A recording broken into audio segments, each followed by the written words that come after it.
Senhoras e senhores, daremos seguimento às nossas atividades, agora com a apresentação do anteprojeto para a reforma do controle de constitucionalidade em Santa Catarina, que será ministrada pelo Dr. Alexander Santana, membro da Comissão de Direito Constitucional, professor Samuel Martins, membro da Comissão de Direito Constitucional e professor da Faculdade Sesusc, professor e mestre Mauri Viviane, promotor de Justiça de Santa Catarina, e doutor Eduardo Rego, membro da Comissão de Direito Constitucional.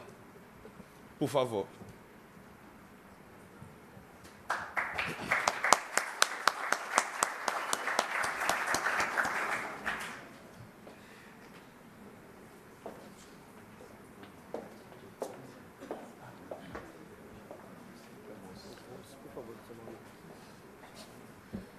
Peço perdão ao doutor Mauri, que é doutor em Direito, não mestre. Então, peço desculpas, faço essa correção. Nosso mestre. Também é mestre de nosso mestre. Para presidir os trabalhos aqui da mesa, chamo a doutora Sabine Miller, conselheira federal da OAB.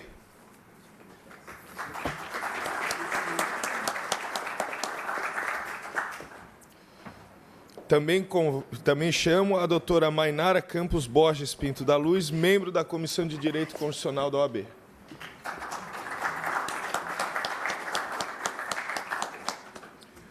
Com a palavra, a doutora Sabine Miller.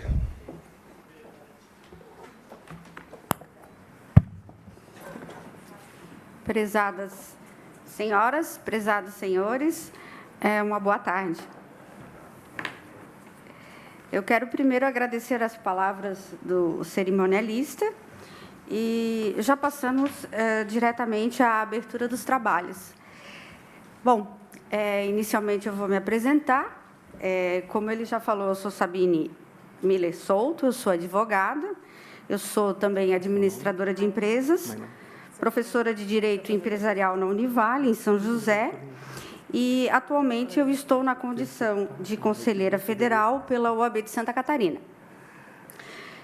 Eu quero registrar que eu estou profundamente honrada em ter recebido o convite do doutor Rui Samuel Espíndola, meu querido amigo.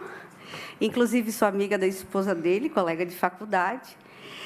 E honrada em ter sido convidada para presidir os trabalhos desta mesa, cujo tema é o anteprojeto para a reforma do controle de constitucionalidade em Santa Catarina.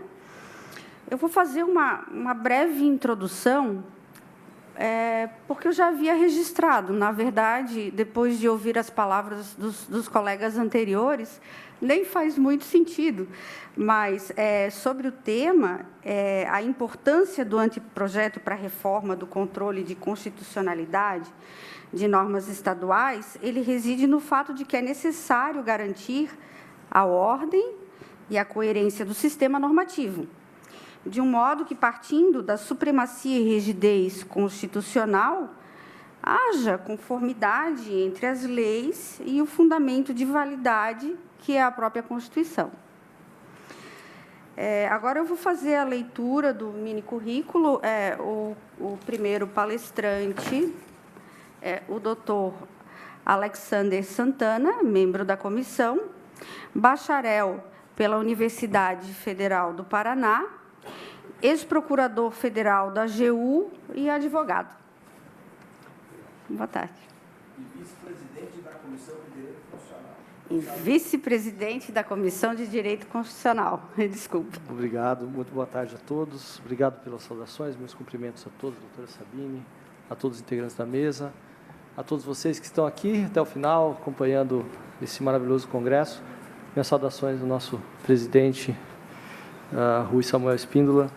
E, bem, me coube começar apresentando esses anteprojetos de emenda constitucional e de lei, que visam, portanto, aperfeiçoar e incrementar esse controle de constitucionalidade estadual. E começo dizendo que a linha mestra do que a gente pretende apresentar tem fundamento em tudo que que foi precedido, e devemos ao Dr. Rui a organização da cronologia do evento, de tal maneira que os debates aconteçam e culminem com, né, o momento de pensar em coisas práticas, pensar em maneiras de transformar esses debates todos em coisas concretas.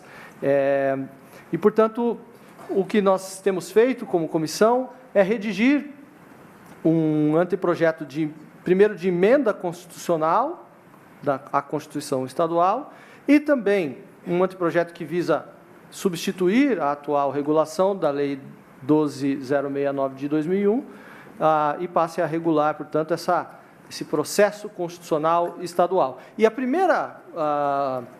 primeiro ponto que eu acho que valeria a pena frisar é que, na visão que temos compartilhado aqui, que o Estado tem competência para legislar sobre processo constitucional. Eu até não deixei de notar a observação do Dr. João Henrique Blasi, de que haveria uma competência estadual para legislar sobre procedimento, e ele frisou essa palavra, procedimento, e eu acho que ele talvez quis usar a palavra procedimento no mesmo sentido que nós usamos a palavra processo constitucional, e que, portanto, há uma diferença entre a competência da União para legislar sobre processo, quando a gente fala de processo civil, quando a gente fala de processo penal, e quando a gente fala de outros tipos de processo, mas o processo constitucional faz parte do conceito de jurisdição constitucional e, portanto, ele é inerente, como disse o Dr. Rui na sua exposição hoje de manhã, ao poder normante. O poder decorrente, que é o poder constituinte do Estado, esse poder constituinte decorrente que é conferido aos Estados, da própria existência desse poder, deriva o poder para regular as formas de controlar a constitucionalidade em face da própria Constituição Estadual. Então, portanto, isso é uma premissa dessa ideia, e, portanto, cada um de nós aqui vai expor pontos específicos, eu apenas resumo de que as mudanças, em resumo, que estão sendo propostas, são que tanto a Constituição quanto a lei passem a regular não somente a ação direta de inconstitucionalidade, mas também a ação declaratória de constitucionalidade de norma estadual, a ação direta de inconstitucionalidade por omissão e a arguição de descumprimento de preceito fundamental. Então, portanto, regulando em âmbito estadual e em face da Constituição Estadual essas ações. E me coube aqui comentar também uma das mudanças propostas, que é a ampliação dos legitimados, né? Ouvimos aqui, me refiro novamente à fala do Dr. João Henrique Blasi, de quando ele propôs a mudança constitucional na Constituição Estadual para ampliar os rolos legitimados, de modo que os sindicatos passassem a ser também legitimados para propor ação direta de inconstitucionalidade, o que é uma realidade hoje. E o que está se propondo hoje aqui é que nós nos inspiramos e vamos nos inspirar na presença do Dr. José Palomino Manchego, que está entre nós, e inspirados na Constituição do Peru, que em seu artigo 203 diz que podem propor a ação direta, a ação de inconstitucionalidade a uma série de legitimados, mas dentre eles 5.000 cidadãos com firmas reconhecidas pelo Jurado Nacional de Eleições, que equivale ao Tribunal Superior Eleitoral no Brasil, e que, se a norma é uma lei municipal, está facultado que 1% dos cidadãos do respectivo âmbito territorial também o façam. E, portanto, nós estamos propondo que na Constituição e também na lei sejam, então, ampliados os rolos de legitimados, de modo que poderiam, então, propor qualquer uma dessas ações, diga-se, 1.000 cidadãos com domicílio eleitoral no Estado, quando a lei ou ato normativo impugnado for estadual, e 500 cidadãos com domicílio eleitoral no respectivo município, quando a lei ou o ato normativo impugnado for municipal, com a ressalva de que, nessas duas hipóteses, as firmas deverão ser regularmente reconhecidas na forma da lei civil e admitida a assinatura eletrônica. Então, eu falo brevemente disso, que o objetivo dessa mudança é reafirmar a ideia de que todo o poder emana do povo. Eu acho que a gente poderia, inclusive, terminar essa exposição aqui, apenas lendo o artigo 1º, parágrafo único da Constituição, que diz que todo poder emana do povo, que o exerce por meio de representantes eleitos ou diretamente nos termos desta Constituição. Portanto, o que queremos aqui afirmar é que, se todo poder emana do povo, não faz sentido que a legislação ou as constituições impeçam o próprio povo de participar da atividade de interpretação, porque isso é uma atividade de interpretação, quando você quer questionar uma lei ou ato normativo, e que, portanto, não faz sentido que o próprio titular do poder seja excluído deste debate. E, claro que eu tenho certeza, isso traz vários problemas, e imagino que aqueles que lidam diretamente com isso, acho que o doutor Davi não está mais aqui entre nós, mas talvez ele fique um pouco preocupado de falarmos disso, mas o doutor Mauri está aqui, vai poder trazer também a visão do Ministério Público, e eu diria que, eu sei que isso traz preocupações, mas eu penso que o principal é não termos medo do povo, não é? Às vezes eu ouço discursos no sentido de que, puxa, mas será que não é perigoso demais? E eu diria, perigoso demais, na minha opinião, seria que os sentimentos que advêm no meio da sociedade, os sentimentos políticos, não encontrem a vazão adequada por meio de regras definidas. Porque quando eles não encontram esta vazão por estes meios, eles acabam se refletindo de maneiras indesejáveis, estas sim, de maneiras violentas, de maneiras inadequadas. E, portanto, o direito constitucional aqui, a jurisdição constitucional, é uma forma até de dar a vazão adequada a essas ideias e a esses sentimentos. E eu não quero aqui cansá-los com milhares de citações, mas fazendo aqui uma homenagem, de novo, ao doutor José Palomino Manchego, que ontem me presenteou com essa bela obra de Kelsen sobre la jurisdição constitucional, mas não deixo de citar aqui que uma Constituição a que falta a garantia de anulabilidade dos atos inconstitucionais não é plenamente obrigatória em seu sentido técnico. E desculpa se eu sou singelo demais ou até ingênuo em citar isso, mas se o povo, que é titular do poder e que é também titular do poder constituinte originário e desse decorrente, que é o poder constituinte da Constituição Estadual, se ele não pode participar desse debate, de certa forma estamos tolhendo dele também o próprio poder de exigir o cumprimento desta Constituição. E eu diria, e agora caminho para o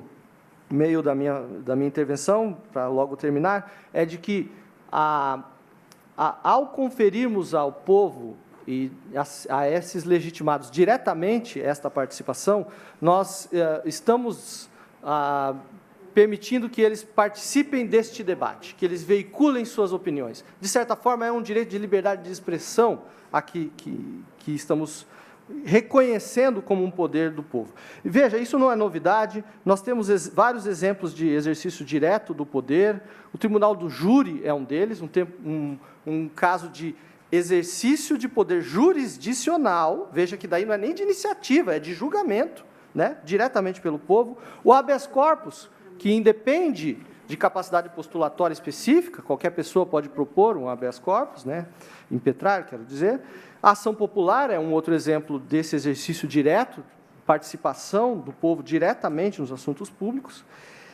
E aí, eu faço aqui uma pequena, se me permitem, uma pequena crítica a essa ideia de exigir pertinência temática. Faço uma citação de Peter, ou alguns diriam Peter Aberle, né, que, falando da sua perspectiva, que é alemã, mas nos alerta que, no processo de interpretação constitucional, estão potencialmente vinculados todos os órgãos estatais e todas as potências públicas, todos os cidadãos e grupos, não sendo possível estabelecer-se um elenco cerrado ou fixado, com números clausos, de intérpretes da Constituição.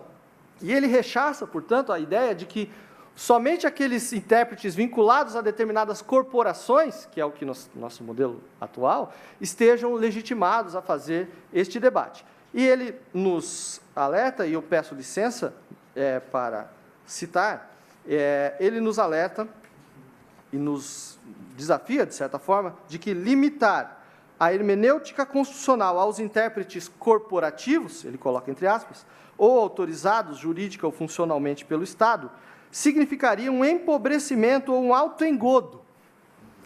Do resto, o entendimento experimental da ciência do direito constitucional, como ciência de normas e da realidade, não pode renunciar à fantasia e à força criativa dos intérpretes não corporativos. E aí ele arremata dizendo, povo não é apenas um referencial quantitativo que se manifesta no dia da eleição e que, enquanto tal, confere legitimidade democrática ao processo de decisão.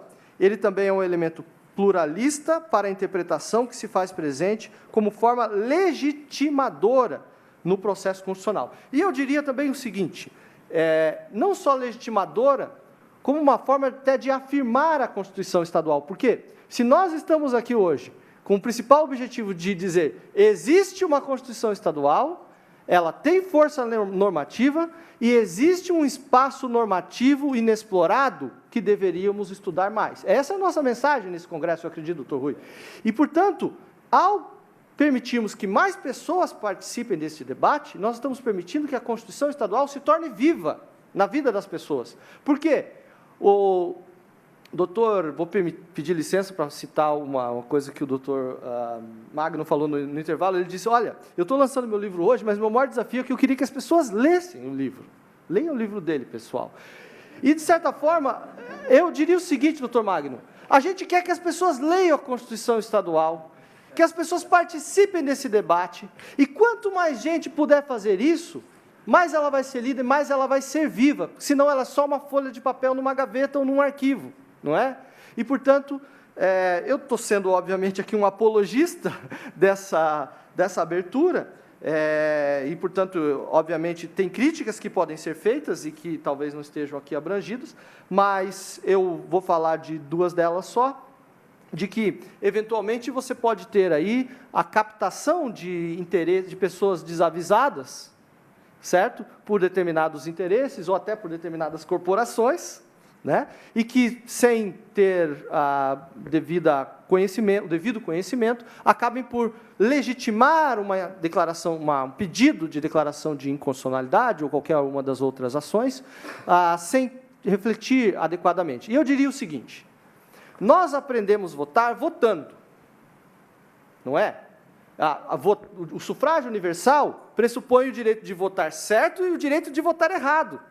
As pessoas, pelo menos na perspectiva de cada um. Então, portanto, as pessoas só vão aprender a usar a ferramenta se ela existir ou se puderem efetivamente usá-la e aprender com ela.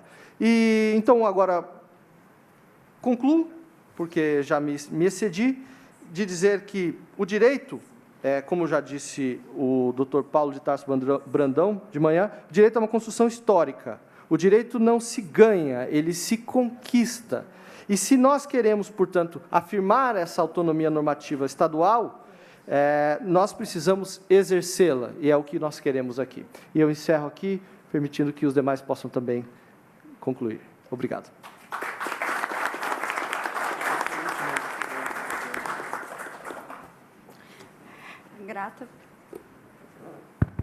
Grata e obrigada pelos ensinamentos. E eu vou passar a palavra, então, para o próximo palestrante, o professor mestre Samuel Martins, que é membro da comissão, mestre em Direito pela UFSC, doutorando em Direito Constitucional pela UFSC também, professor de Direito Constitucional no SESUSC e presidente da Comissão de Direito à Memória, à Verdade e à Justiça aqui da OAB de Santa Catarina. Passo a palavra.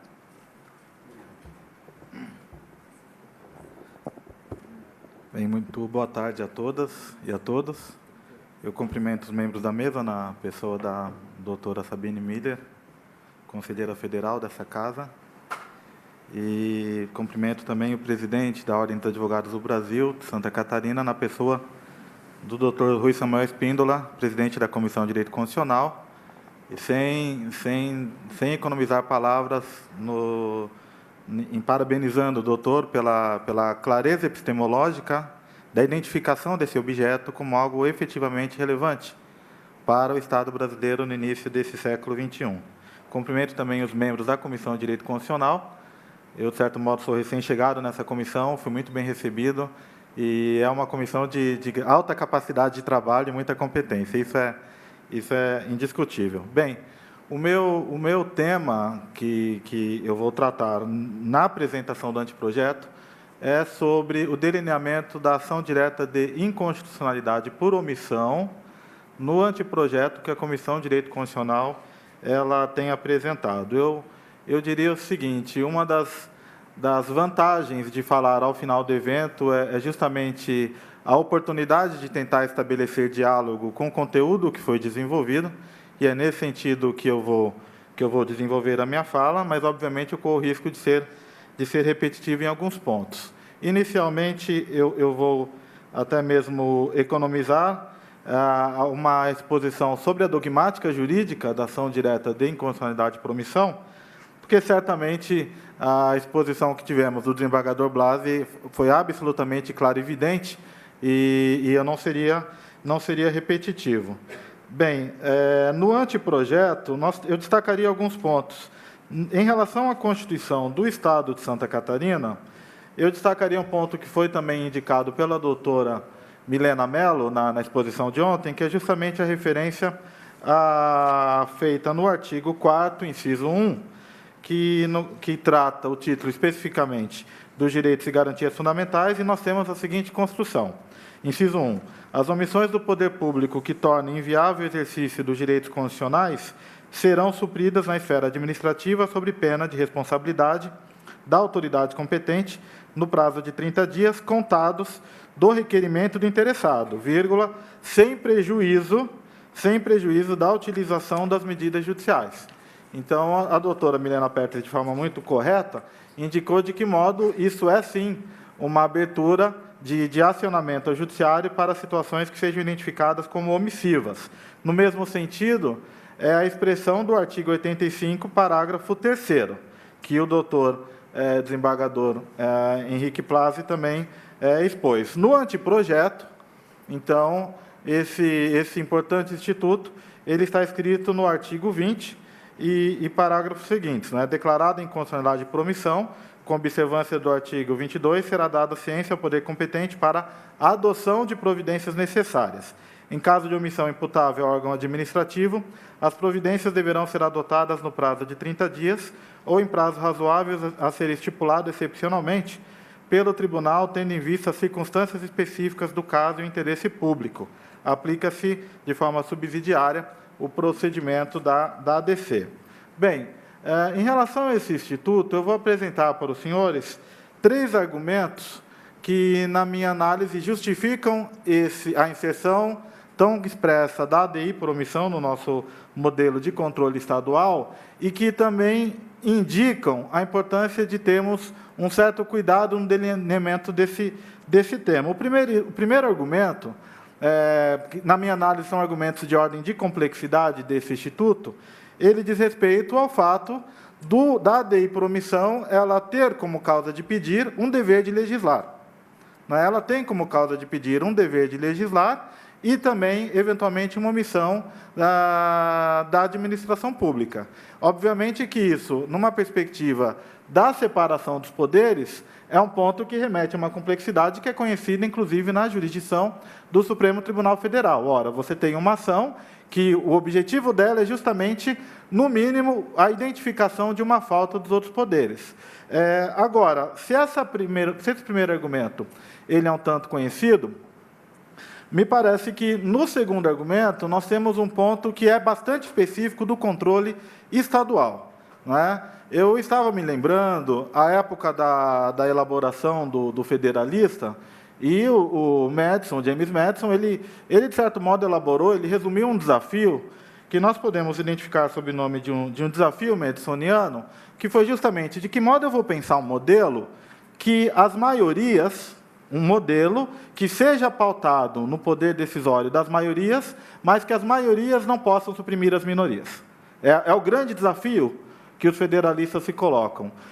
A análise que eu quero propor para os senhores é justamente de que modo esse debate, esse desafio madisoniano, é um desafio que também é extensível à análise das relações entre os poderes que compõem o Estado federal. Isto é, de que modo eu vou pensar um modelo no qual o poder central não se apresente demasiadamente supressivo em relação aos poderes descentralizados. E eu acho que, nesse aspecto, a abertura da palestra de ontem, feita pelo Dr. Clemerson Cleve, não poderia ser melhor, justamente quando ele identificou o vínculo indissociável da relação entre federalismo e a própria ideia de democracia. Eu estou dizendo isso porque me parece que a missão dos tribunais de justiça é efetivamente muito difícil em sede de controle estadual de constitucionalidade, porque eles têm uma responsabilidade nesta seara, não é, de delimitação temporal, inclusive uma responsabilidade de definição de compatibilidade e validade das leis, mas, no entanto, existe um outro grau de jurisdição que é exercido pelo próprio Supremo Tribunal Federal. Então, me chamou a atenção ontem, na fala do doutor Hélio do Vale Pereira, desembargador do Tribunal de Justiça de Santa Catarina, de que modo ele delineou dois posicionamentos possíveis do Tribunal de Justiça. Em determinado momento, ele colocou, com a competência que lhe é característica, da seguinte forma: eu percebo que o Supremo Tribunal Federal tem uma certa desconfiança com os tribunais de justiça e os tribunais intermediários. E ele usou a seguinte expressão: eu vejo isso de forma elogiosa. Porque, se não houvesse nenhuma desconfiança, a impressão que se daria era que os tribunais de justiça e os TRFs fossem exclusivamente tribunais de imposição das decisões do poder central em relação aos poderes descentralizados. Então, esse desafio, o paralelo que eu estou traçando, portanto, entre a jurisdição constitucional do Supremo Tribunal Federal e a jurisdição exercida pelos TJs, é efetivamente um desafio difícil a ser exercido, que, na minha análise, remete a dois tipos de perguntas que são pertinentes. A primeira pergunta seria: qual tipo de inventividade institucional o STF suportaria em sede de tribunais intermediários? Porque, desde ontem, nós estamos falando, isso é um consenso na doutrina, que, efetivamente, o nosso Estado federal ele é um Estado centralista, mas é importante nós identificarmos, e a qualidade dos palestrantes desse encontro foi muito feliz nesse sentido, que nem tudo está definido. Nem tudo está definido. Então, a pergunta que fica é: suponhamos que nós temos algum tipo de elaboração institucional que não está desenvolvida ainda em sede do poder central, e que o Tribunal de Justiça de determinado Estado reconheça como constitucionalidade essa elaboração. Então, a pergunta que eu fiz foi justamente de que modo o STF se portaria em relação a isso. Nós sabemos de que modo, não é? O doutor, pelo menos temos variáveis substantivas nesse sentido. O doutor João Passos foi muito feliz ontem, quando apresentou algumas decisões judiciais nas quais estados ou, eventualmente, municípios deliberavam sobre temas que não estavam previstos na Constituição Federal e que não obrigatoriamente precisariam ser reproduzidos, mas que, muitas vezes, o Supremo tem tido uma aplicação em relação à efetivação do princípio da simetria.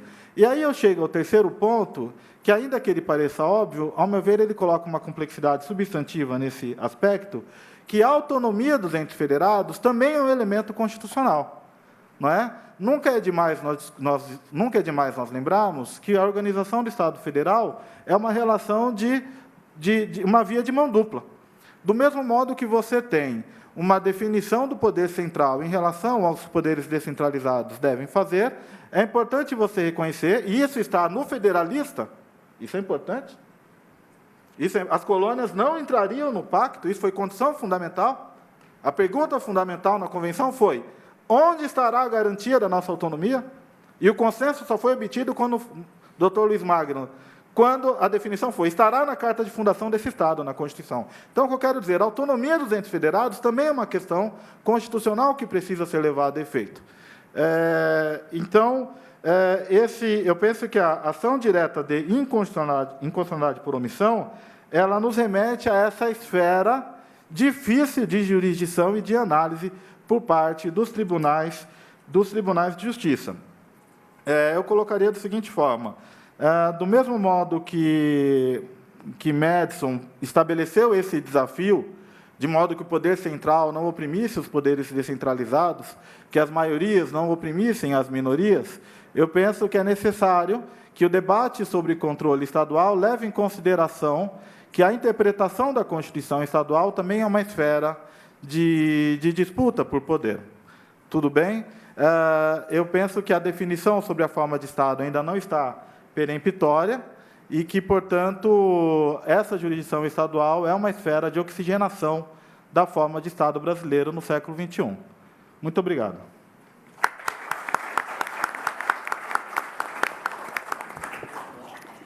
Muito obrigada. Eu gostaria de registrar que não estão sendo abertos espaços para as perguntas por questão de cumprimento do tempo, do horário. Então, eu já passo a palavra para o próximo, não sem antes ler o seu mini currículo. Dispensa o currículo.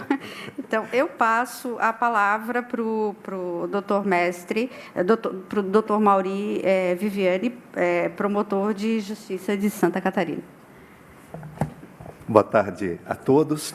Serei breve em homenagem à logística do Congresso e já aproveito para saudar a todos os presentes, utilizando o nome do doutor Rui Espíndola, agradecendo, inclusive, o convite para estar aqui nesta casa da OAB. Saúdo a banca, nas pessoas da doutora Mainara, da doutora Sabine, do doutor Eduardo, doutor Samuel e doutor Alexander. Caros amigos, sensibiliza-nos estar aqui neste ambiente tão seleto para tratar de controle de constitucionalidade. Em primeiro lugar, porque a nossa atividade no magistério, no direito constitucional e processo constitucional é um tema que sempre nos atrai. Segundo, pelo tempo em que passamos na coordenação do SECOM, que é um órgão do Ministério Público, em que trata exclusivamente sobre o controle concentrado de constitucionalidade estadual. Portanto, é um momento, para mim, muito especial. E, nesse sentido, também quero parabenizar a comissão da OAB de Direito Constitucional, que elaborou um esboço de anteprojeto legislativo, ora em análise, mas que ainda permitirá outros debates. Em primeiro lugar, poderíamos indagar por que mudar a legislação de controle estadual concentrado de constitucionalidade. Seria um preciosismo jurídico ou seria um mero exercício intelectual? Ou talvez como uma reprimenda, uma correção por equivocada da legislação ora vigente? A resposta a essas três indagações é: nenhuma delas procede. É uma mudança necessária, porque a sociedade muda e a legislação precisa acompanhar esta mudança.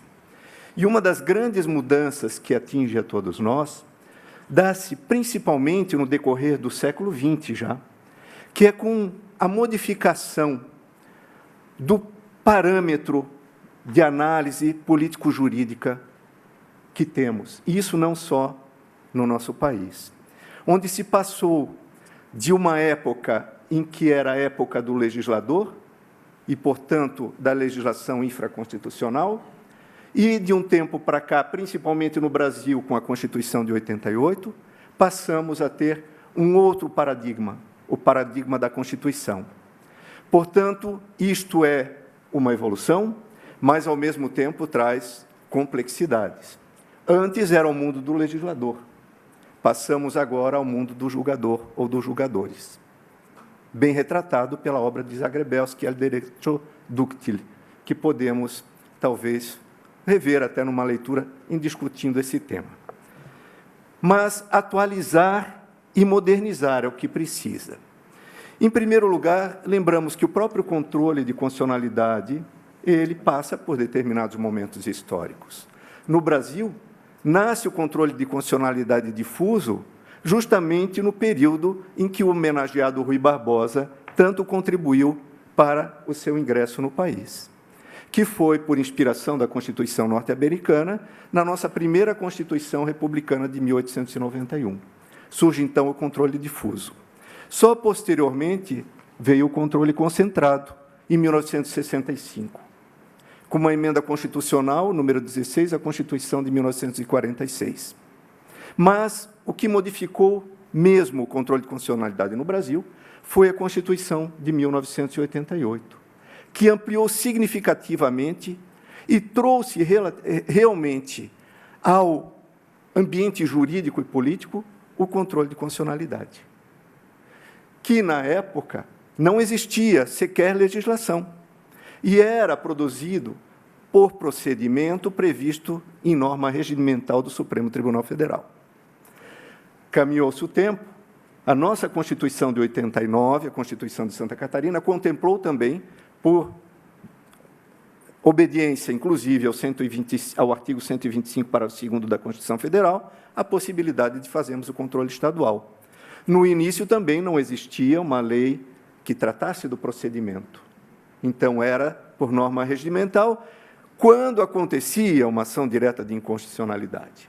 Só em 2001, então, tivemos a Lei de Constitucionalidade e de Controle de Constitucionalidade concentrada, a Lei 12.069 de 2001.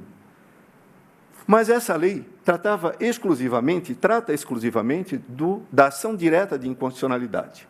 Ao passo que, no cenário federal, já estavam contempladas a ação direta de inconstitucionalidade por omissão, ação declaratória de constitucionalidade e arguição de descumprimento de preceito fundamental, cujo arcabouço, só depois de 11 anos da Constituição de 88, é que se materializaram em duas leis. Na Lei 9868 e 9882, as duas de 1999, uma delas modificada em 2009, mas também o arcabouço de procedimento surgiu por experiência jurisprudencial do Supremo Tribunal Federal. Agora, chegou a hora de modernizar e atualizar, então, a legislação estadual.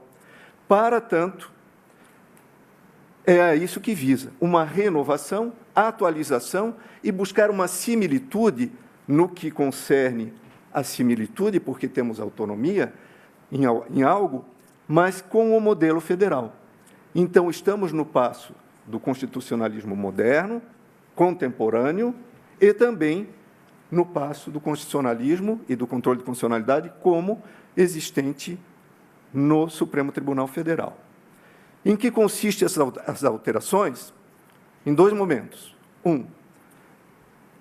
Na produção de uma emenda constitucional que venha a acrescentar ação direta de inconstitucionalidade por omissão, ação declaratória de constitucionalidade e arguição de descumprimento de preceito fundamental e, na própria Constituição Estadual, no artigo 85, trazer ali uma pequena alteração, acrescentando e ampliando a discussão democrática, a possibilidade popular, como parte legítima.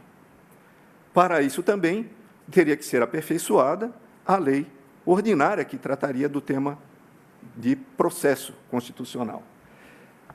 Esta lei, nós temos a Lei 12.069, de 2001, mas está incompleta dentro do momento que acabamos de relatar.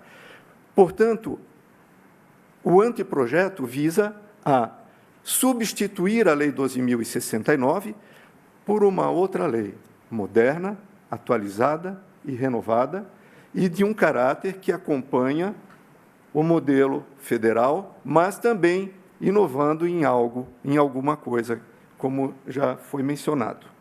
Para tanto, um dos problemas, isso pode trazer diversas e complexas discussões, mas o tempo nos obriga a ser breve. Vou apenas mencionar algo já tratado pelo professor Alexandre, que é quanto a um problema de competência.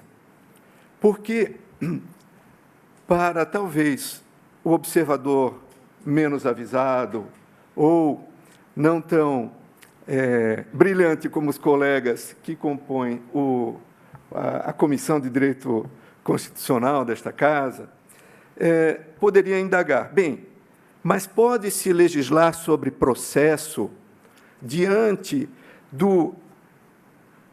do artigo 22, inciso 1º da Constituição Federal, que trata de dizer que compete à União legislar sobre matéria de processo penal e processo civil?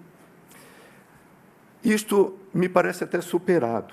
A própria doutrina mais recente nos autoriza a dizer que não se trata de processo civil. Não se trata do processo intersubjetivo. Até porque, controle de constitucionalidade concentrado, os processos são de ordem objetiva. Não há intersubjetividade. Portanto, não há partes. Embora muitos equívocos que eu verifiquei quando estava no SECOM, no Centro de Constitucionalidade do Ministério Público, que muitos figuravam como se réus fossem. Então, o município, o procurador do município, agia como se o município fosse um réu. Isso acontecia e acontece ainda. Mas não se trata disso. O controle de constitucionalidade concentrado é uma defesa da Constituição e permite um debate democrático entre todos os atores. Não é uma reprimenda à Câmara ou à Assembleia que legislou de forma a violentar ou se afastar da Constituição, mas sim de constituir o real significado da Constituição, que é aquele que nós sempre buscamos e talvez nunca vamos atingir, mas é a atividade do jurista. Então, é nesse sentido que me permito dizer que a autonomia do ente federativo, Estado-membro, autoriza a legislar sobre processo constitucional e, portanto, do controle de constitucionalidade, como algo do próprio sistema e da lógica, em que aquele que é mais interessado em defender a sua Constituição estadual, o Estado é. Então, a isto, eu acho que isso pode ser bem afastado. E o anteprojeto, ele obedece bem a isso, e a exposição de motivos esboçada também menciona este fato. E sempre lembrando, então, que é um processo objetivo. Por fim, para terminar, gostaria, dá muita vontade de fazer apologia ao anteprojeto, mas vamos pensar, talvez pelo seguinte: aquele que tem muitas dúvidas pode, muitas vezes, ser meio enfadonho ou tido como tíbio em algum momento, mas, parafraseando aqui a carta que Voltaire enviou a Frederico, quando rei da Prússia, também aquele que tem certeza pode parecer muito ridículo. Então, para a gente provocar um debate, talvez uma reflexão, apenas para terminar, a questão da legitimação popular está com números fixos. Então, 1.000 pessoas para a modificação quando a lei estadual e 500 para a lei municipal. Acho que isso poderia ser, talvez, pensado. Quem sabe, um percentual. Mas eu estou aqui como tíbio, como em dúvida. Depois, isso não teria a ver com essa primeira reflexão, seria a segunda, apenas como pergunta. Um problema de se banalizar o controle concentrado de constitucionalidade. Porque a banalização ela pode ter o seguinte efeito. Nós temos que pensar que é um pressuposto relativo que as normas infraconstitucionais, quando produzidas, são constitucionais.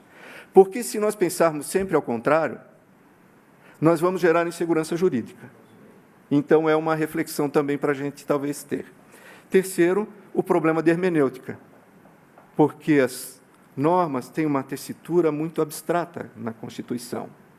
Então, isto pode trazer também problemas, não no controle estadual, no controle de constitucionalidade como um todo, Talvez o doutor Rui poderia até organizar, talvez, um outro congresso. A gente sabe que é muito trabalhoso, né? E, por fim, também uma reflexão sobre a jurisdicialização ou a judicialização da vida. Será que estamos caminhando no caminho certo? Até que ponto precisaremos de juízes e tribunais para dizer a respeito da nossa vida? Obrigado a todos pela atenção.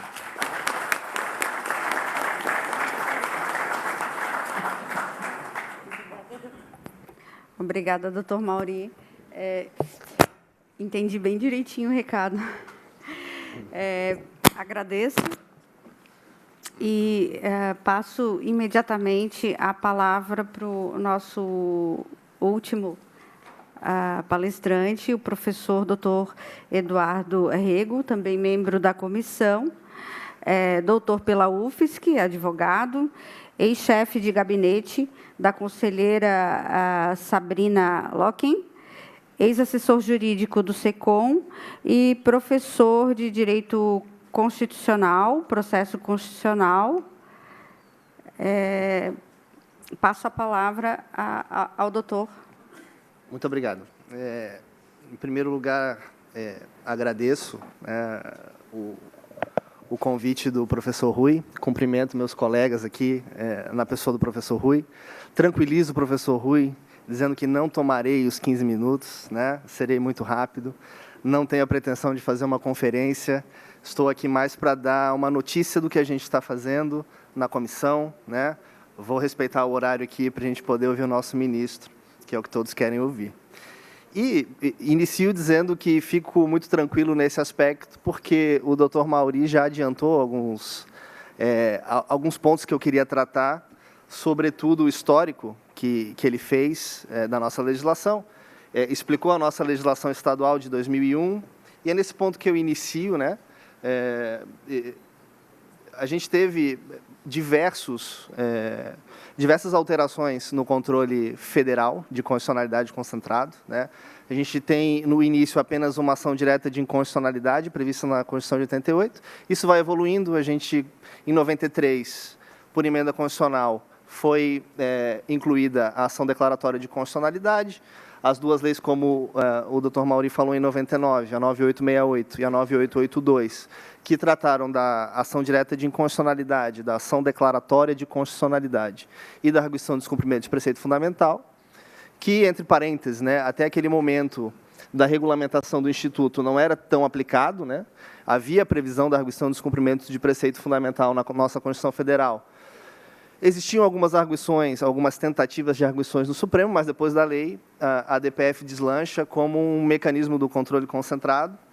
E, paralelamente a isso, nunca houve uma atualização na nossa lei estadual, que veio em 2001, como uma cópia, né, bem claramente falando, uma cópia daquela parte da lei federal que tratava da ação direta de inconstitucionalidade, ignorando, assim, a ação declaratória, né? Então, e mais, como também o doutor Mauri destacou, em 2009, nós tivemos a 12063 federal, que incluiu a ação direta de inconstitucionalidade por omissão, que o doutor Samuel tratou, né?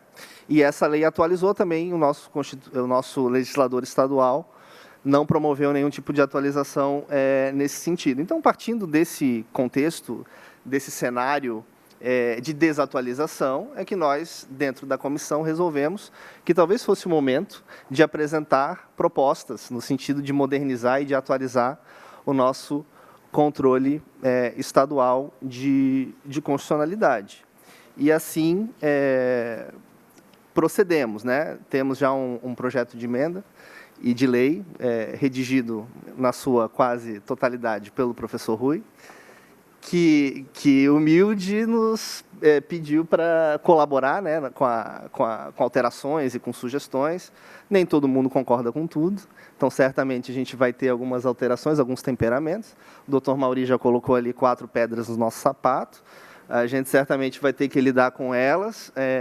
Mas, enfim, o que eu queria trazer bem rapidamente, para realmente não estourar o tempo, né, é que, na nossa proposta, a gente contempla a possibilidade de uma ação declaratória de constitucionalidade em âmbito estadual e de uma arguição de descumprimento de preceito fundamental em âmbito estadual. Não temos esses dois instrumentos aqui em Santa Catarina e acreditamos que esses instrumentos seriam úteis, né? Não seriam meramente uma cópia do modelo federal. Acreditamos no federalismo, acreditamos na criatividade dos Estados-membros. Achamos que o 125, parágrafo 2º, estabelece apenas os requisitos mínimos para um controle estadual e não uma barreira para os estados, né? Então, temos ali a vedação para agir a um único órgão, sim. Fora isso, não temos muitas outras barreiras, né? Então, a criatividade ela é possível. Faltou, ao longo dos anos, talvez, uma vontade do legislador, do constituinte, de avançar nesse sentido. Mas, o que eu queria dizer? Que não é tão complicado, não é, digamos assim, tão polêmico instituir esses dois institutos. A ação declaratória de constitucionalidade me parece, até estava conversando com o Luiz Magno hoje de manhã, que o tribunal já processou até algumas ações declaratórias de constitucionalidade, mesmo sem haver previsão constitucional, mesmo sem previsão da lei. Mas é importante que a gente tenha esses institutos positivados. Mas desde que o Supremo tratou desse tema, colocando a ADC como uma ação de sinal trocado com a ADIM, ele estabeleceu que a ADC nada mais é do que um complemento, né, à ação direta de inconstitucionalidade.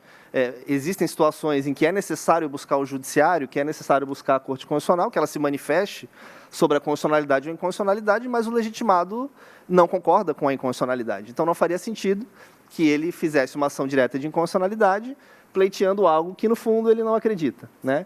Então, nesse sentido, a gente propõe a ação declaratória de constitucionalidade.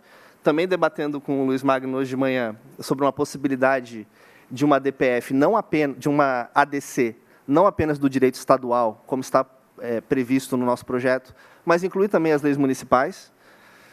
Foge um pouco do modelo federal. No modelo federal, nós temos apenas a possibilidade de ADC contra a lei ou ato normativo federal, mas já que estamos na fase de especulações, por que não incluir também o direito municipal como possibilidade de objeto para ADC? Claro, temos quase 300 municípios, 300 prefeitos, que podem querer do dia para a noite ver declarado a totalidade do seu ordenamento municipal constitucional pelo Supremo Estadual, que é o TJ. Então, essa é uma dificuldade, claro, mas vamos trabalhar nos requisitos de admissibilidade. Já tem um na nossa proposta, que é a existência de uma controvérsia judicial relevante, né? Então, acho que a partir disso a gente pode começar a pensar. E, por fim, falar rapidamente aqui da DPF, essa é um pouco mais polêmica, né? A possibilidade de uma DPF, eu vejo duas polêmicas. Primeiro, ela não está prevista na nossa Constituição Estadual. Então, teria que ter uma emenda constitucional, é o que nós estamos providenciando, né? Vamos prever ali o instituto na Constituição. Isso resolve? Bom, para nós, sim. Mas pode haver o argumento de que a DPF extrapola o que está no 125, parágrafo 2º. Né? O 125, parágrafo 2º da Constituição Federal fala que os estados podem instituir uma representação de inconstitucionalidade de seus dos atos e das leis e atos normativos estaduais e municipais. A DPF, como nós sabemos, tem um objeto um pouquinho mais largo do que isso. Fala em atos do poder público. De novo, trazemos aquela nossa concepção. 125, parágrafo 2º, é o mínimo, né? Uma vez estabelecido na nossa Constituição Estadual que a DPF é um instituto lá presente, se justificaria a sua inclusão numa lei ordinária, como é o caso da nossa proposta, que congrega os 4 tipos de ações que foram tratadas aqui na mesa, né? A ação direta de constitucionalidade, por omissão, declaratória de constitucionalidade e a DPF. Em linhas básicas, é isso, eu não quero tomar o tempo. Quem fala por último acaba dando a última palavra, mas fica com o tempo reduzido, é assim mesmo, não tem problema. Já fica a obrigação moral do professor Rui me convidar para abrir o próximo evento, fazendo uma conferência de 1 hora de duração, né? Eu poderia morder a isca aqui do Dr. Mauri e responder as 4 questões, mas não vou cair nessa tentação. Vou responder depois para ele, em particular, as 4 questões que ele formulou.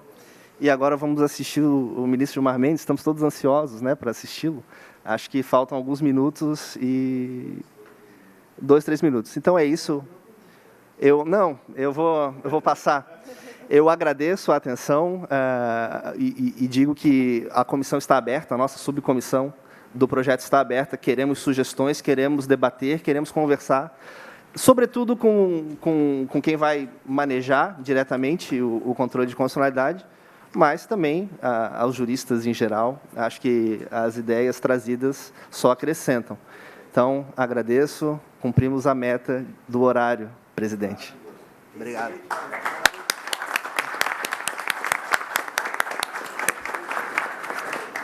Bom, eu vou encerrar, vou agradecer a todos sem muita demora. Nós temos agora a entrega dos certificados e a fotografia. Me dá um minuto que eu quero fazer um agradecimento importante. Primeiro, agradecer a presença de todos os palestrantes. Tu sabe que eu não lembro se eu cumprimentei quando eu fiz a abertura da mesa. Alguém me responde se eu cometi essa gafe. Se eu cometi, eu peço desculpas e apresentei a todos? Então, tá bom. Às vezes a gente não lembra. Eu quero fazer um agradecimento especial para vocês e eu quero agradecer especialmente a 2 alunos guerreiros que estão aqui desde ontem e 2 sobraram e estão lá no fundo. 2 alunos queridos que estão aqui participando numa sexta-feira com vontade de ir para casa e vão ficar para assistir o Gilmar Mendes e depois para o lançamento do livro do professor de vocês, ok? Tomar o vinho do... Olha só como foi importante ter ficado. Grata a vocês 2. Vamos, então, à entrega dos certificados. Vamos lá.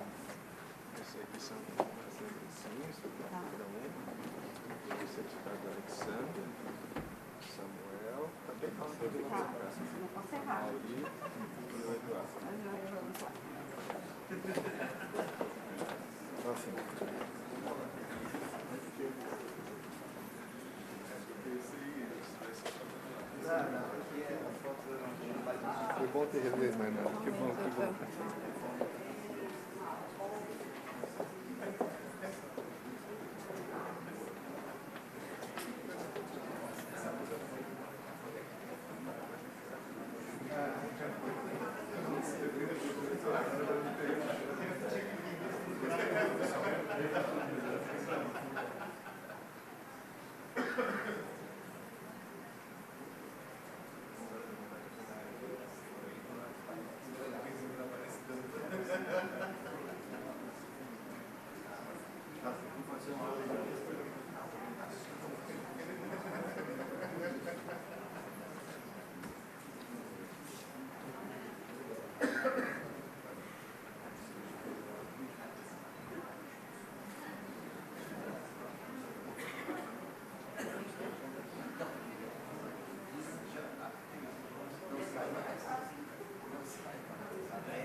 Senhoras e senhores, conforme combinado, agora seguimos para a nossa conferência magna de encerramento do nosso Congresso comemorativo dos 30 anos da Constituição Estadual de Santa Catarina, cujo tema é Jurisdição Constitucional Estadual, seu estágio perante a jurisprudência do Supremo Tribunal Federal e a doutrina nacional, que será ministrada por videoconferência pelo ministro do Supremo Tribunal Federal, professor Dr. Gilmar Ferreira Mendes. Peço que componham a mesa dessa palestra Dr. Andréas Aisli, promotor de Justiça de Santa Catarina, e o Dr. Aulos Eduardo Teixeira de Souza, membro da nossa Comissão de Direito Constitucional.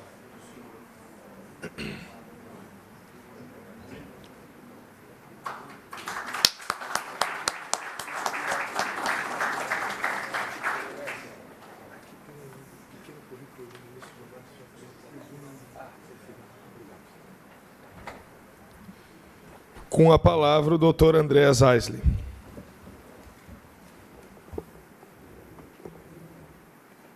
Boa tarde.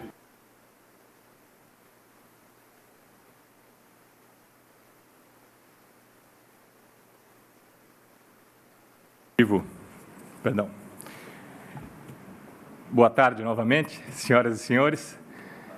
Teremos a seguir a Conferência Magna de encerramento desse congresso, a ser proferida pelo ministro Gilmar Mendes. A organização do congresso atribui ao presidente da mesa a apresentação do conferencista. E o curioso é que quanto mais conhecido e mais importante é o conferencista, menos necessária é a sua apresentação. Por outro lado, como a apresentação consiste na indicação de dados do currículo do conferencista, exatamente as pessoas que necessitam menos de apresentação são as que têm os currículos mais impressionantes. E, por isso, é irresistível comentar algumas notas a respeito do conferencista dessa noite, que tem uma carreira acadêmica e docente de curso de graduação na Universidade de Brasília, de mestrado na Universidade de Brasília, de mestrado na Universidade de Münster e doutorado também na Universidade de Münster. Professor da Universidade de Brasília e professor do Instituto Brasiliense de Direito Público. As publicações do ministro Gilmar Mendes, só de livros, constam de mais de uma dezena, das quais eu gostaria de indicar ao menos 3. Direitos Fundamentais e Controle de Constitucionalidade, com 4 edições. Jurisdição Constitucional, com 6 edições, se não estiver já eu defasado na informação. E o curso de Direito Constitucional na 14ª edição. Na carreira profissional, igualmente, o ministro Gilmar Mendes foi oficial de chancelaria do Ministério das Relações Exteriores, procurador da República, ocupou diversos cargos na Presidência da República e Câmara dos Deputados, foi advogado-geral da União e é ministro do Supremo Tribunal Federal desde 2002. É claro que, na sociedade, o protagonismo do ministro Gilmar Mendes deve-se muito mais ao exercício da atividade de ministro do Supremo Tribunal, devido à importância dos temas julgados, das polêmicas envolvendo as matérias ali levadas e que tanto importam à nossa sociedade. Mas no âmbito desse congresso, no âmbito jurídico, o protagonismo do ministro Gilmar Mendes deve-se, como foi já ressaltado pelo Dr. Rui Espíndola, à sua intensa e importante participação e contribuição na elaboração, aperfeiçoamento e gestação mesmo de vários institutos que contribuíram para aperfeiçoar não só a Constituição, como a sua aplicação. Por todos esses motivos, é com grande honra e expectativa que eu passo a palavra ao nosso conferencista desse encerramento do Congresso, para proferir a palestra Jurisdição Constitucional Estadual, seu estágio perante a jurisprudência do Supremo Tribunal Federal e doutrina nacional. Senhor ministro Gilmar Mendes, a palavra é sua. Boa tarde, boa noite a todos em Florianópolis, em Santa Catarina. Eu queria pedir-lhes inicialmente desculpas, uma vez que eu havia me comprometido me deslocar até Florianópolis, a essa agradável cidade onde tenho tantos amigos, e tinha recebido esse convite pessoalmente do amigo professor Rui Espínola, mas em função de todas essas atribulações que têm marcado esses nossos dias no Supremo Tribunal Federal e no Brasil, acabei impedido de fazê-lo como desejava. Graças à tecnologia, de qualquer forma, não estarei em falta absoluta com os amigos de Florianópolis e de Santa Catarina, porque pelo menos poderemos dialogar por este meio. O que os senhores me pediram era dar-lhes uma visão sobre a jurisdição constitucional estadual, tendo em vista o estágio de sua evolução nos tempos atuais, 31 anos após a promulgação da Constituição de 1988. E eu começo fazendo um histórico que remonta à Constituição anterior de 67 ou 67, 69, quando, como se sabe, além do controle de constitucionalidade incidental que desenvolvemos desde 1891, se tinha já a ação direta de inconstitucionalidade, que nós chamávamos de representação de inconstitucionalidade, cuja iniciativa estava confiada ao Procurador-Geral da República. Nesse contexto, é importante registrar que alguns Estados-membros intentaram disciplinar a ação direta ou a representação de inconstitucionalidade no seu âmbito. É o caso do Estado de São Paulo, que estabeleceu uma regra própria na sua Constituição, embasada nos fortes estudos doutrinários de gente como Zé Afonso da Silva e Ada Pellegrini Grinover. Portanto, nesse contexto, se tentou já ter-se, no âmbito estadual, uma ação direta de inconstitucionalidade, e vários estados, então, tentaram fazer esse desenho. À época, o Supremo Tribunal Federal disse claramente duas coisas. Em primeiro lugar, naqueles estados em que se admitia o controle de constitucionalidade vis-à-vis a Constituição Estadual e vis-à-vis a Constituição Federal, o Supremo disse: não pode, e pela voz do então líder do Supremo Tribunal Federal, a sua figura mais representativa em termos de construção do controle de constitucionalidade, que é o ministro Moreira Alves, o Supremo disse: não pode vis-à-vis a Constituição Federal, porque isto vai levar a um tipo de trânsito em julgado que impedirá o Supremo depois de rever essa decisão. E não pode também, em relação à Constituição Estadual, esta ação direta não pode ser prevista. Por quê? Porque a Constituição não autorizou. E isto é uma exceção no sistema, uma vez que o modelo brasileiro típico é o controle incidental ou difuso. A ação direta, o controle abstrato, é uma excepcionalidade confiada ao Supremo. Portanto, só se a Constituição Federal tivesse autorizado, poderia o constituinte decorrente estadual exercer esta função.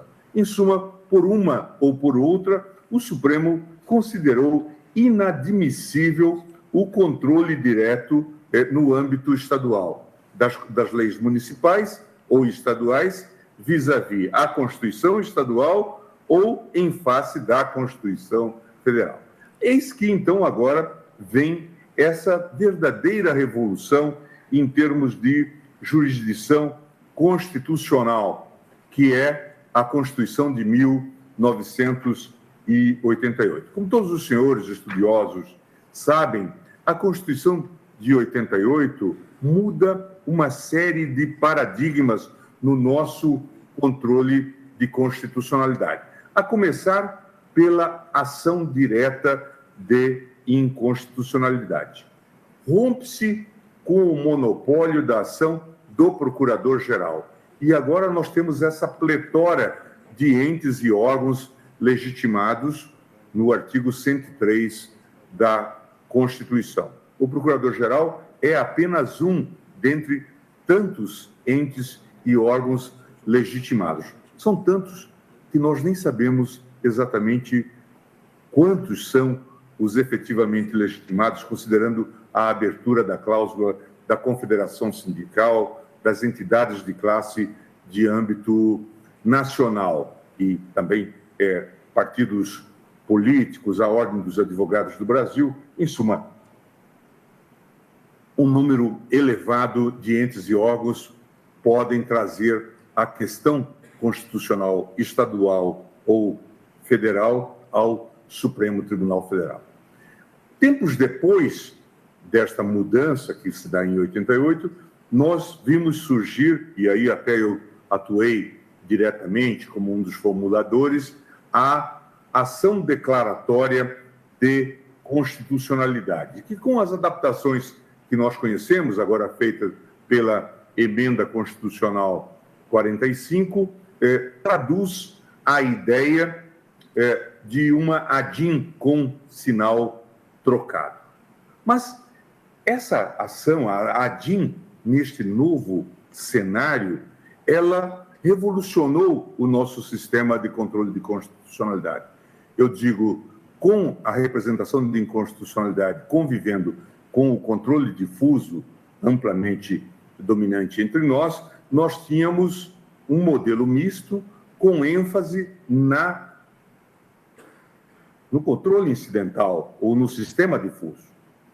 Agora, com a Constituição de 88 e a ampliação do controle abstrato de normas, com a criação da ADIM, nós temos um modelo misto, mas a ênfase, pelo menos em torno do Supremo, passa a ser o controle concentrado de normas. E é claro que essa faina, essa tarefa, prossegue com o desenvolvimento, hoje bastante reconhecido, da DPF, que vai ser regulada pela Lei 9882 de 1999, que segue um pouco a mesma filosofia da Lei 9868, que balizou os parâmetros da ADIM e da ADC. Além disso, como também os senhores sabem, a Constituição de 88 deu uma importância bastante acentuada para o controle da omissão, com o mandado de injunção e com a ação direta por omissão. Eu depois vou falar um pouco sobre isto, tendo como pano de fundo agora a jurisdição constitucional estadual. Mas os senhores devem estar a se perguntar, e aí? O que isso tem a ver com a jurisdição constitucional estadual? A resposta veio no artigo 125, parágrafo 2º, em que se autorizou, e ali talvez tenha havido até um lapsus linguae, se autorizou a representação, os estados criassem, por iniciativa própria, a representação de inconstitucionalidade. Portanto, o Constituinte aqui ficou cativo ainda da nominata ou da nomeação anterior, desde que não se outorgasse legitimação a um único órgão. Para fazer o quê? Controle abstrato de normas do direito municipal ou estadual em face da Constituição estadual. De alguma forma, com isso, o Constituinte respondia a duas objeções que a jurisprudência do Supremo havia feito, especialmente num dos debates travados pelo ministro Moreira Alves, do qual ele foi relator, o RE 92-169 de São Paulo. Esse debate, então, agora se coloca sob a Constituição de 1988. E, claro, os Estados-membros instituíram a ação direta, ou assim chamada a representação de inconstitucionalidade. E logo surgiram debates que vão marcar esses anos todos que tem. Nós vamos ter um debate inicial perante o Supremo Tribunal Federal na representação 370, em que essa temática foi colocada. O Supremo afirmou de maneira peremptória que faleceria aos tribunais de justiça estaduais competências para conhecer de representação de inconstitucionalidade e lei estadual em face de parâmetros formalmente estaduais, mas substancialmente integrantes da ordem constitucional federal.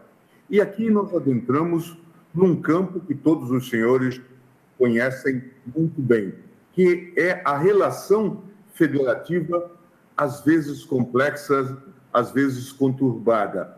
A Constituição Federal contém dispositivos que são obrigatórios ou de reprodução obrigatória para o Estado-membro e muitas vezes até mesmo para os municípios.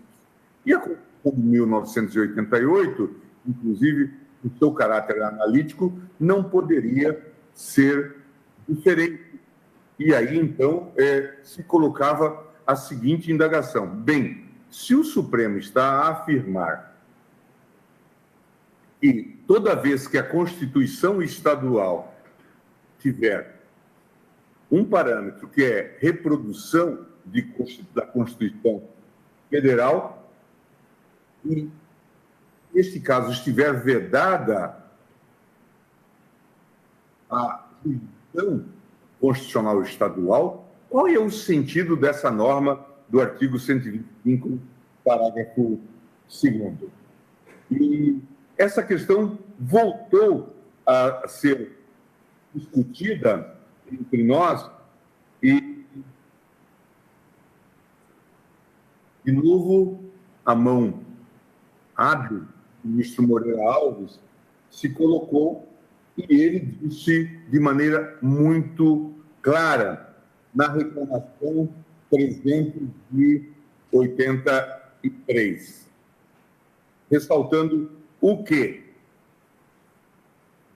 Dizia Moreira Alves: em nosso sistema jurídico de controle constitucional, a ação direta de inconstitucionalidade tem como causa petende não a inconstitucionalidade em face dos dispositivos na inicial como violado, mas a inconstitucionalidade em face de qualquer tipo de parâmetro adotado, a Constituição Federal ou a Constituição Estadual. Por isso é que não há necessidade para a declaração de inconstitucionalidade do ato normativo impugnado que se forme maioria absoluta quanto ao dispositivo constitucional que leve cada juiz da Corte a declarar a inconstitucionalidade do ato. Ora, para se concluir reclamação que a inconstitucionalidade arguída em face da Constituição Estadual seria uma arguição só admissível em face de princípio de reprodução estadual, que em verdade seria princípio constitucional federal, quer se faria que se examinasse a arguição formulada pelo Tribunal Local, não apenas como o parecer da Procuradoria-Geral fez no caso presente, no que foi acompanhado pelo Veloso no seu voto, em face dos conceitos constitucionais indicados na inicial, mas também de todos o da Constituição Estadual. E mais, julgada procedente a reclamação, estar-se-ia reconhecendo que a lei municipal estadual impugnada não feriria nenhum preceito constitucional estritamente estadual, o que impossibilitaria nova arguição de inconstitucionalidade em face de qualquer preceito, se na conversão feita por meio da reclamação, a ação direta estadual em face da Constituição Federal fosse julgada improcedente por violação de qualquer preceito constitucional federal, que não apenas os invocados na inicial. E, com essa transformação, o Supremo Tribunal Federal não estaria sujeito ao exame da inconstitucionalidade da lei estadual municipal em face dos preceitos constitucionais invocados na inicial perante o Tribunal de Justiça e tidos na reclamação como preceitos verdadeiramente federais, o dar-se-ia a causa petente da ação, de inconstitucionalidade em face da Constituição Estadual para inconstitucionalidade em face da Constituição Federal, sem limitação, evidentemente, aos preceitos invocados na inicial. A partir dessa decisão, o Supremo assentou que o que era relevante para o caso era a arguição vis-à-vis a Constituição Estadual. Isto era que era relevante. E que, portanto, sempre que houvesse essa arguição, a representação de inconstitucionalidade feita perante o Tribunal de Justiça teria que ser admitida como cabível. Surgiria, em seguida, e a questão já estava implícita, uma outra questão. Se houvesse, como de fato ocorre, um julgamento pelo Tribunal de Justiça Estadual com base num parâmetro de controle que é um parâmetro de controle da Constituição Federal, uma norma de reprodução obrigatória. Aqui, de novo, a construção se deve a Moreira Alves. Ele diz, nesse caso, nós teremos, explícita ou implicitamente, uma questão constitucional federal. Nesse caso, nessa hipótese, será admissível a interposição de um recurso extraordinário para o Supremo Tribunal Federal. Portanto, a partir daí, nós passamos a ter um tipo de supervisão do Supremo Tribunal Federal relativamente à jurisdição constitucional estadual, sempre que o Tribunal de Justiça julgasse com base em parâmetros estaduais, claro, sempre, com base no artigo 125, parágrafo 2º, mas que tivessem com base em normas ou parâmetros de reprodução obrigatória. Normas, portanto, de reprodução obrigatória determinadas pela Constituição Federal. Então, esta questão também restou resolvida com esse toque um tanto quanto genial da lavra do ministro Moreira Alves. Vislumbrar uma questão constitucional federal no julgamento feito no âmbito da justiça ou da jurisdição estadual. E aqui é até muito interessante, se nós nos lembrarmos do acórdão, de caráter um tanto quanto antecipatório, o ministro Moreira Alves reconhece que a decisão tomada neste RE, que desse provimento ou não ao recurso, teria eficácia erga omnes. E por que eficácia erga omnes? Porque era um RE que incidia sobre um processo de caráter objetivo.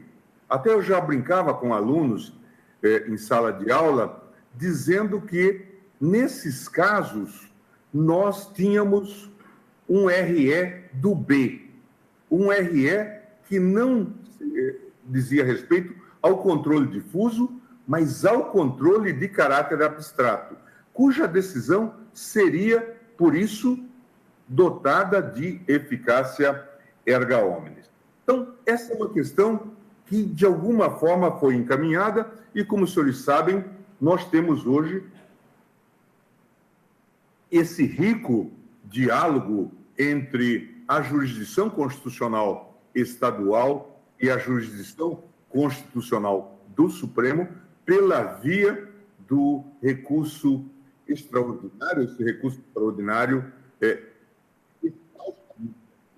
para termos talvez um pouco tautológicos e empáticos, mas que tinha a ver com o rumo, com a identificação de uma questão constitucional federal no julgamento de uma ação direta perante o Tribunal de Justiça Estadual. O mais onde não tivesse reflexo da questão constitucional federal, o Tribunal de Justiça seria, na verdade, uma raça teria a última palavra.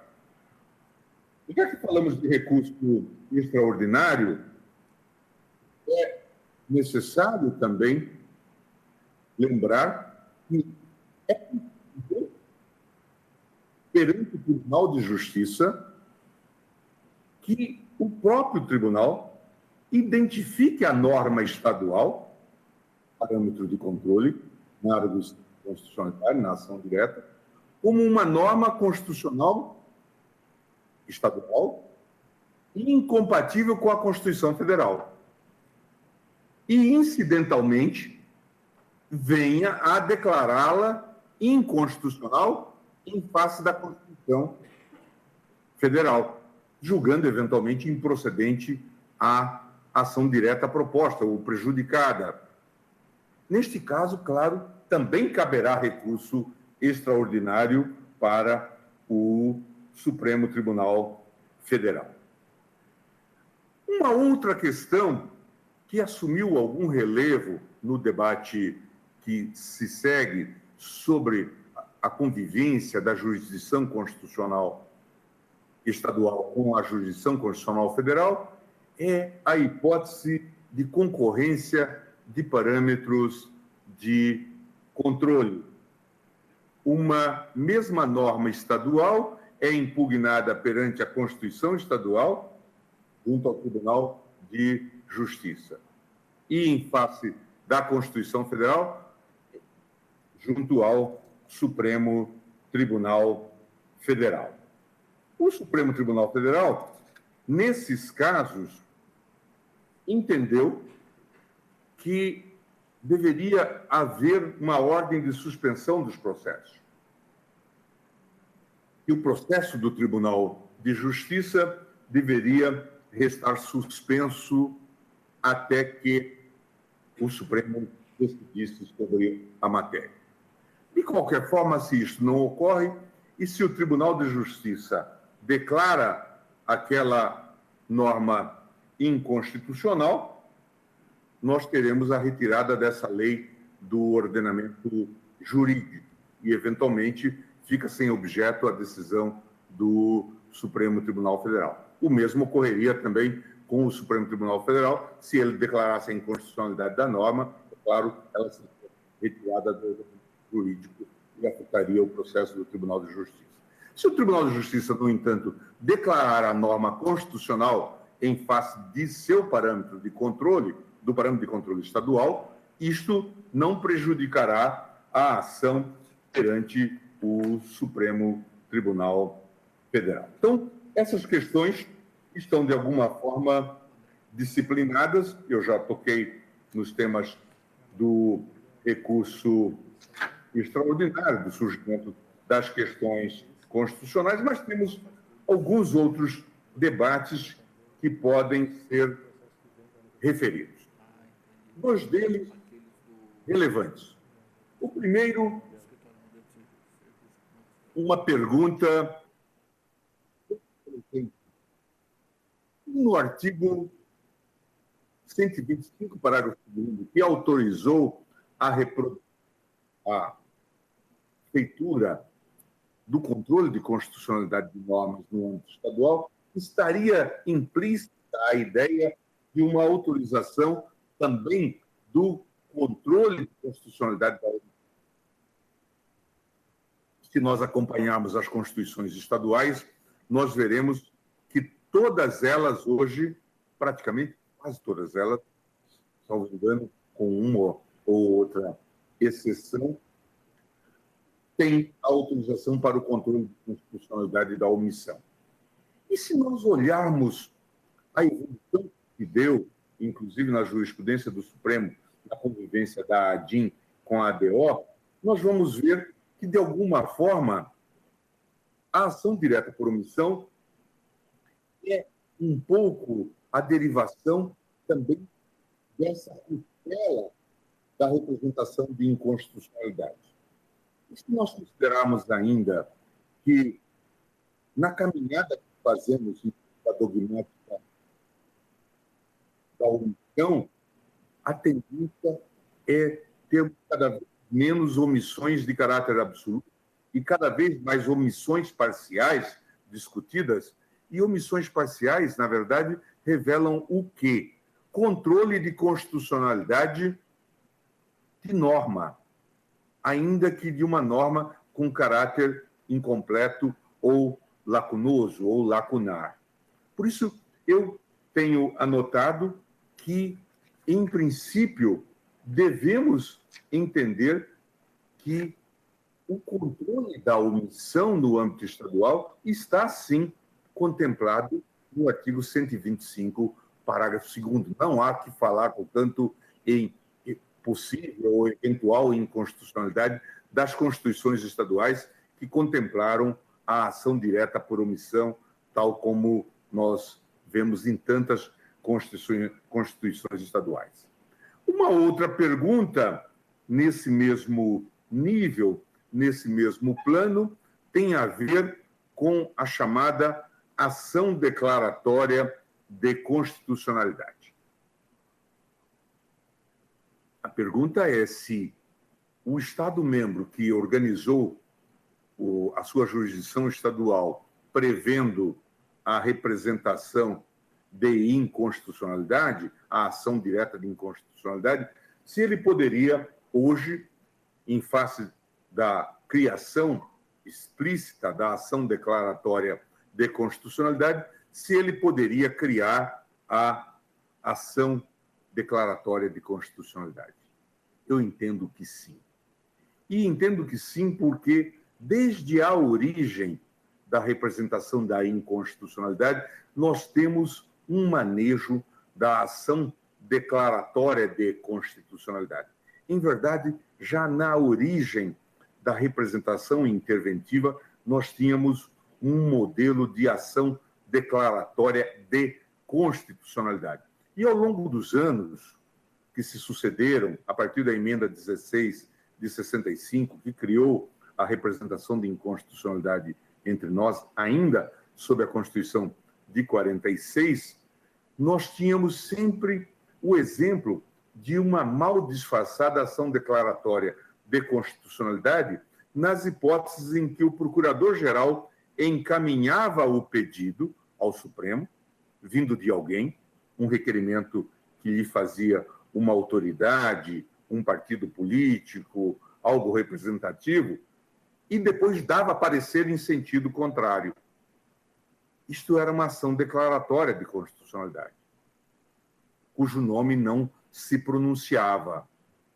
Depois isso ficou explícito com a emenda 3 de 93 e agora de maneira mais clara no texto constitucional de 1988 com a emenda constitucional 45. Ali, o que falta é a abrangência do objeto do direito estadual. Restou essa incompletude, e me parece que isto deveria se fazer, mas temos, portanto, agora que admitir, acho que dentro de um debate de iure constituendo, é possível que nós, então, façamos essa evolução e reconheçamos, seja por mudança no texto constitucional, de maneira explícita, seja por uma construção jurisprudencial, que na faculdade de instituir a ação direta de inconstitucionalidade, ou a representação de inconstitucionalidade, assim chamada na emenda constitucional, no artigo 125, parágrafo 2º, que também admitamos a ação declaratória de constitucionalidade. Com isso, eu me aproximo do fim dessa minha exposição, chamando a atenção para um outro passo que demos nesse modelo de relativa concentração de constitucionalidade no âmbito federal, com o Supremo assumindo a feição de Corte Constitucional, que foi com a arguição de descumprimento de preceito fundamental. E uma novidade desse invento, regulado na Lei 9882 de 99, foi ter como objeto o direito municipal, vis-à-vis à Constituição Federal. Uma questão que afeta também essa interface entre a jurisdição constitucional estadual e a jurisdição constitucional federal. Portanto, hoje, o Supremo, em casos determinados, já aceita a ADPF, tendo como objeto o direito municipal, uma vez que o direito municipal, como sabem, não adentra o âmbito da ADIM, o objeto da ADIM. Houve até um debate no Supremo Tribunal sobre isto no passado, ainda sobre a Constituição de 67 e 69, sobre o cabimento de representação de inconstitucionalidade em relação ao direito municipal, mas o tribunal considerou isto incabível, embora houvesse até alguns seguidores desta possibilidade. Hoje, em termos excepcionais, é possível trazer-se essa temática ao Supremo, o direito municipal vis-à-vis a Constituição, pela via da arguição de descumprimento de preceito fundamental. Uma última questão, antes de caminharmos para o encerramento, diz respeito ao controle de constitucionalidade no âmbito do Distrito Federal. Os senhores sabem que o Distrito Federal tem uma condição bastante singular, porque é uma unidade, hoje com bastante autonomia, mas alguns órgãos seus são órgãos tipicamente federais. Assim o é o Ministério Público, assim o é o Tribunal de Justiça, Ministério Público do Distrito Federal e Territórios, se diz, e também o Tribunal de Justiça do Distrito Federal e dos Territórios. Então, ao invés de ter uma Constituição, tem também o Distrito Federal, uma Câmara Distrital que expede ou aprova uma lei orgânica e, claro, que não pode dispor sobre entes como o Tribunal de Justiça, nem sobre o Ministério Público, porque são entes federais. Logo, 125, parágrafo 2º, quedou inútil no âmbito do Distrito Federal, até que uma lei federal, alterando a lei orgânica a lei de organização do Judiciário do Distrito Federal, que é uma lei federal, introduziu a ADIM no âmbito do Distrito Federal. E hoje nós temos, então, o controle de constitucionalidade também no âmbito do Distrito Federal, e essa questão está, de alguma forma, resolvida. Algumas questões processuais nós poderíamos ainda discutir, tendo em vista a amplitude que assumiu a jurisdição constitucional estadual, o papel dos TJs como cortes também constitucionais, não só pelo controle difuso que eles exercem, nos termos da Constituição, e com base, inclusive, no artigo 97 da Constituição, que prevê o regime da cisão funcional, mas também pelo fato de poderem julgar as ADIMs em face do direito, tendo como parâmetro a Constituição Estadual, e em face do direito municipal e do direito estadual. Poderem julgar a ação declaratória de constitucionalidade e poderem julgar também a ação direta por omissão.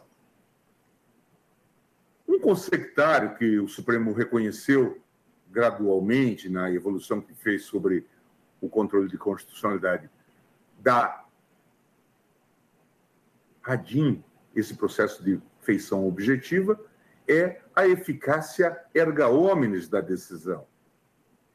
O Supremo reconheceu isto a partir de 1977, na sua jurisprudência constitucional. E hoje, creio que nós não temos dúvida de que as decisões tomadas pelas cortes estaduais no âmbito da jurisdição constitucional do controle abstrato de normas são dotadas de eficácia erga omnes. Tivemos até um debate, creio que num processo, salvo engano, da relatoria da ministra Ellen Grace, egressa dos cursos de Direito da Faculdade de Direito da Universidade do Rio Grande do Sul, como todos os senhores sabem, embora nascida no Rio Grande do Sul, nascida no Rio de Janeiro, formada no Rio Grande do Sul, a doutora Ellen Grace, num processo específico, discutiu uma legislação que tratava da reclamação para assegurar a eficácia de decisões da jurisdição constitucional estadual. E se perguntava, pode o Estado-membro legislar sobre a reclamação? Nós entendemos, nesse caso, que aqui havia uma competência implícita. Se o Estado-membro pode legislar sobre a ação direta, sobre a representação de inconstitucionalidade, deverá poder fazê-lo também em relação à reclamação. E assim restou selado esse entendimento. Portanto, tudo aquilo que, de alguma forma, reforça e assegura a jurisdição constitucional, a sua vitalidade e a sua funcionalidade, está também na competência implícita do legislador estadual para fortalecer a jurisdição constitucional estadual. Acho que, com isso, nós visitamos praticamente os temas mais relevantes que dizem respeito à jurisdição constitucional estadual e esse interessante diálogo que temos que ter nós, do Supremo Tribunal Federal, e a jurisdição constitucional estadual vitalizada na ação dos vários tribunais de justiça. Fazendo a pesquisa exatamente para este diálogo que nós teríamos hoje, eu me deparei, inclusive, com um caso, um recurso extraordinário do Rio Grande do Sul, 650-898, em que relator era o ministro Marco Aurélio e redator para o acórdão acabou sendo o ministro Roberto Barroso, em que, de alguma forma, pelo menos na aparência, se dá mais um passo nesta questão do parâmetro de controle, em que se assenta, e isso está no item 1 da ementa, tribunais de justiça podem exercer controle abstrato de constitucionalidade de leis municipais, utilizando como parâmetro normas da Constituição Federal, desde que se trate de normas de reprodução obrigatória pelos Estados. É interessante este precedente, porque até então nós nos limitávamos a dizer que o Tribunal de Justiça julgaria as questões postas relativas ao direito municipal e estadual em face da Constituição estadual, ainda que com normas de reprodução obrigatória, ou como normas de reprodução obrigatória.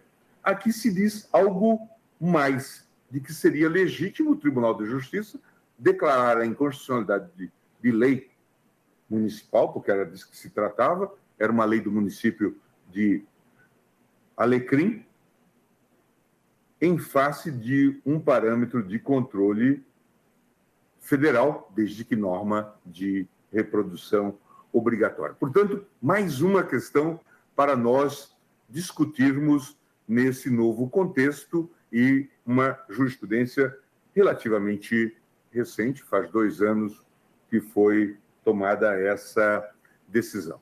Mas, em suma, era esse o panorama que eu queria lhes passar e, claro, aproveitando que nós estamos aí celebrando essa efeméride, os 30 anos da Constituição de Santa Catarina, dizer da importância do direito constitucional estadual. Normalmente, entre nós, esse discurso, como dizem na Alemanha, faz parte um pouco de aquilo que chamam um discurso de domingo, Sonntagsrede. Nós falamos da federação durante o final de semana e durante a semana nós trabalhamos ou por conta de um realismo político ou por outra razão, trabalhamos em sentido contrário. Mas é importante fazer essa reflexão e, inclusive, pensar na ideia relevante desse debate, desse diálogo, dessa contribuição que se pode ter se nós levarmos em conta o que se faz, o que se constrói no direito estadual, que devesse ser eventualmente mimetizado na esfera federal, tanto em termos de pensamento de iure constituendo, que é construções que devessem estar no âmbito da Constituição estadual, como em termos de um pensamento de atualização da nossa própria jurisprudência, de um diálogo institucional entre tribunais. Talvez, no futuro, aproveitando este ensejo, nós devêssemos buscar, como buscamos hoje, um diálogo com cortes constitucionais estrangeiras, buscarmos uma experiência, um diálogo com as cortes de justiça estaduais, porque, como vimos, pelo menos no texto constitucional, elas são verdadeiras cortes constitucionais. Não nos esqueçamos, por exemplo, que na Alemanha, ao lado das cortes normais estaduais, há tribunais constitucionais estaduais. No Brasil, esta função está deferida e conferida aos tribunais de justiça do Estado. De modo que eu gostaria de agradecer esse gentil convite que me formularam e todo o carinhoso apelo que recebi para estar com os senhores, me penitenciando mais uma vez por não ter podido acolher o convite para estar presencialmente com os senhores, mas, claro, estamos aqui graças a essa brutal evolução tecnológica e, claro, também estou com os senhores espiritualmente. Muito obrigado.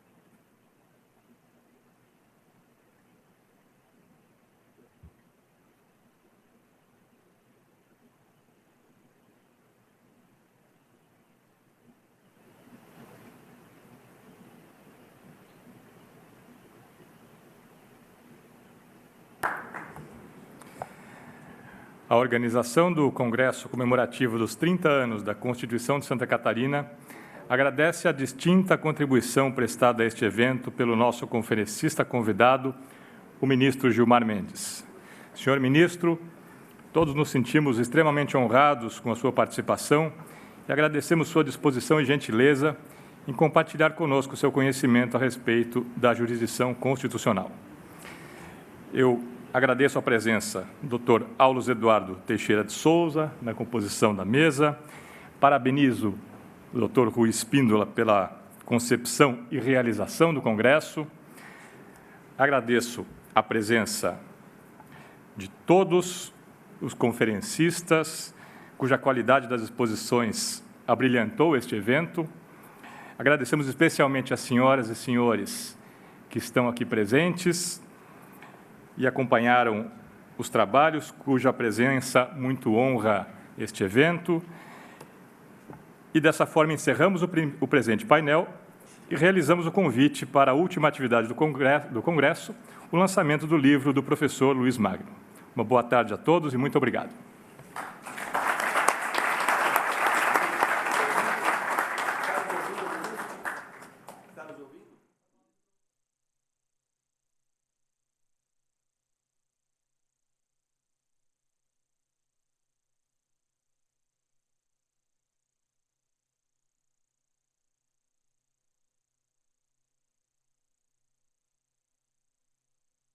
professor de Direito Constitucional, tenho nesse momento, passa o momento que você tem o privilégio de ser o presidente da Comissão de Direito Constitucional, eu reuni esses estudiosos em Direito Constitucional, de agradecer ao senhor pelo seu longo trabalho em prol do aperfeiçoamento do direito constitucional brasileiro.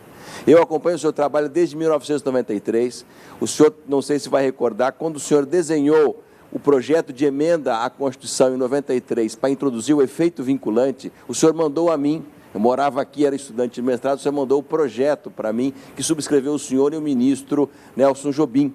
Então, desde aquele momento, eu acompanho o seu trabalho. Depois da comissão que formulou o projeto de ADIM, a 988, 82, 868, toda a alteração, todas as leis, o senhor, como jurista legislador, ajudou a fazê-lo, e como ministro da Suprema Corte, também na interpretação, mas, sobretudo, como um dos maiores dos nossos constitucionalistas vivos. E eu disse aqui que, comparando a história, Rui Barbosa foi o introdutor do controle de constitucionalidade no Brasil, mas o senhor, com o seu gênio intelectual, com as amplas obras produzidas monograficamente e com a sua atividade de jurista legislador e de magistrado intérprete, o senhor operou uma profunda revolução no controle de constitucionalidade. O país, a cultura jurídica, o direito constitucional brasileiro muito lhe deve. E por isso, em nome de todos aqui, vamos lhe dar uma salva de palmas, lhe agradecendo pelo seu grande trabalho e conhecimento.